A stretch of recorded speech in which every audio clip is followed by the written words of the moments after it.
दोस्तों, बुलेट को पसंद करने वाले लोग कहते हैं कि बाइक हो तो बुलेट जैसा। शायद इसीलिए यह बाइक रोड से ज्यादा लोगों के दिलों पर राज करती है।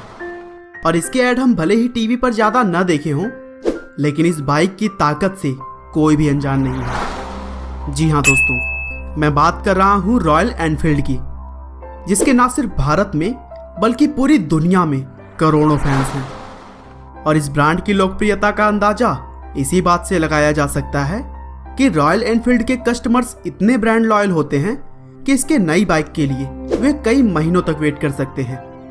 और दोस्तों, रॉयल एनफील्ड को एक इंडियन ब्रांड के तौर पर माना जाता है, लेकिन आपको जानकर के हैरानी होगी कि इसकी शुरुआत करीब 125 साल पहले इंग्लैंड में हुई थी।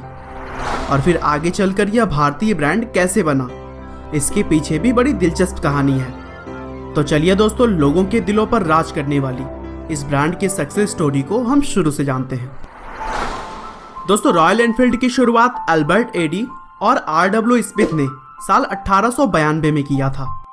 और उस टाइम इस कंपनी का नाम था एडी मैन्युफैक्चरिंग लिमिटेड, जो कि रॉयल स्मॉल आर्म फैक्ट्री के लिए बंदूक के छोटे छोटे पार्ट्स बनाने का काम करती थी।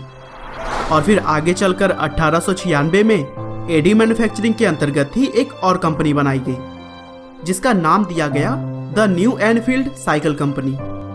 यह कंपनी मुख्य रूप से साइकिल और उसके कंपोनेंट्स बनाती थी। कुछ सालों बाद कंपनी ने कुछ नई सोच के साथ आगे बढ़ने का फैसला किया और फिर 1899 में उन्होंने 4 पहियों वाली एक साइकिल बनाई। और उसके ठीक 2 साल बाद 1901 में साइकिल पर ही इंजन जोड़कर एनफील्ड ने अपनी पहली मोटरसाइकिल लॉन्च की, जिसमें उन्होंने मिनर्वा नाम की कंपनी का इंजन यूज किया था। और फिर 1903 में एनफील्ड कंपनी ने कार प्रोडक्शन में भी अपना कदम बढ़ा दिया। हालांकि उन्हें इस बिजनेस से अगले कुछ सालों में बहुत ज्यादा नुकसान झेलना पड़ा और इसीलिए उन्होंने 1907 में अपनी कार बनाने वाली कंपनी को ऑल डे एंड ओनियंस नाम की एक कंपनी को बेच दी।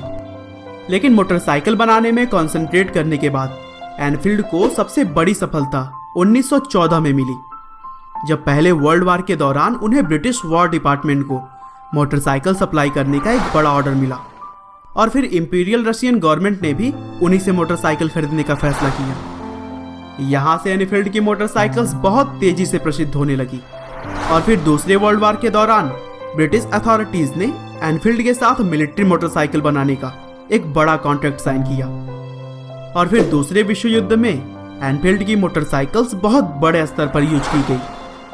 इंडिया में रॉयल एनफील्ड को 1949 में लाया गया था। हालांकि लोगों ने इसे 1954 से पसंद करना शुरू किया, जब इंडियन गवर्नमेंट ने पुलिस और आर्मी के लिए इस बाइक का यूज किया था। और उस समय 350 सीसी मॉडल की 800 मोटरसाइकिल्स मंगाई गई थी। 1955 में एनफील्ड कंपनी ने मद्रास मोटर्स के साथ पार्टनरशिप की और कुछ इस तरह से रॉयल एनफील्ड इंडिया की शुरुआत हुई। मद्रास मोटर्स ने पहली बार 350 सीसी की रॉयल एनफील्ड मोटरसाइकिल बेची, जिसके कंपोनेंट्स वे इंग्लैंड से मंगाते थे। और फिर 1962 में मोटरसाइकिल्स के सभी कंपोनेंट्स इंडिया में ही बनने लगे। हालांकि आगे चलकर एनफील्ड इंग्लैंड को जबरदस्त घाटा हुआ और इसीलिए 1971 में वह कंपनी बंद करनी पड़ी। लेकिन भारत में मोटरसाइकिल्स का प्रोडक्शन जारी रखा गया। हालांकि भारत में भी इस कंपनी को घाटा हो रहा था, इसीलिए कंपनी आगे चलकर आयरस मोटर्स लिमिटेड के साथ मर्ज हो गई।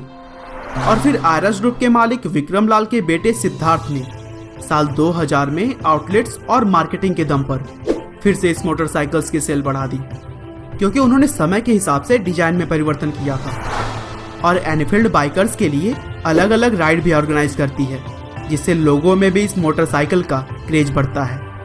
और आज के समय में एनफील्ड की मोटरसाइकिल्स केवल भारत में ही नहीं, बल्कि America, south Africa, Australia, Indonesia जैसे 50 से ज्यादा देशों में बेचे जाते हैं। 2013 में एनफील्ड के कुल 81,446 मोटरसाइकिल्स बिकी, तो वहीं 2014 में 51% ग्रोथ के साथ कुल 1,23,018 मोटरसाइकिल्स बेची गई। और अभी हाल ही में 18 सितंबर 2017 को रॉयल एनफील्ड की क्लासिक 350 और क्लासिक 500 मॉडल की बाइक लॉन्च की गई है।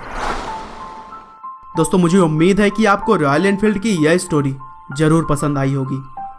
अगर आप भी इस कंपनी की बाइक लेने की सोच रहे हैं या फिर आपके पास ऑलरेडी है तो हमें कमेंट करके जरूर बताइएगा।